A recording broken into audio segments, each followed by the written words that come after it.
Pontevedra comeza a engalanarse para volver a vindeira fin de semana ao século XV. Comezan todos os traballos minuciosos para que nada falte e para que nada falle nesta 19ª edición da Feira Franca. Xa estamos facendo todos os traballos previos de control de hidrantes por parte dos bombeiros, de decoración, xa se están instalando as portas, a muralla, a decoración nos edificios que xa está posta na Casa Consistorial, e a verdade é que, bueno, pues que con un ano máis hai unha enorme participación de xente tanto de mesas de particulares como de hostelería, como nos postos do mercado, que nos postos do mercado hai sempre máis solicitudes que postos, pero que non podemos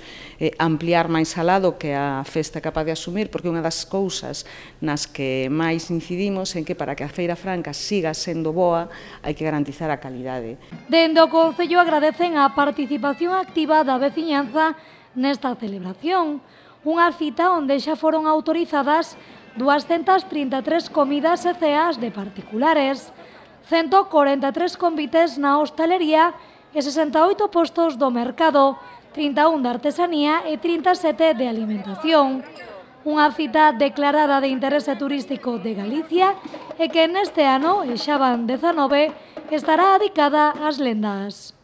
A verdade é que as lendas é un tema ao que lle tiñamos moitas ganas e que o Consello Aberto da Feira Franca acordou facer este ano porque dá moitísimo xogo. Dá xogo para que se fagan actividades cos nenos e coas nenas, con obradoiros, dá xogo para, bueno, pues as persoas que sexan máis imaginativas varíen na vestimenta. E dá xogo para recordar partes da historia de Pontevedra que, aínda non sendo da época da Feira Franca, pero si anteriores, foron lendas que foron construídas ao longo da historia, pois dende a propia Fundación de Pontevedra, que aparece no cartel da Feira Franca, pero e que nos dá para xogar coa historia de Pontevedra, para acercarnos a ver as maravillas que temos, por exemplo, pois en Santa María, nas gárgolas e todo eso, que,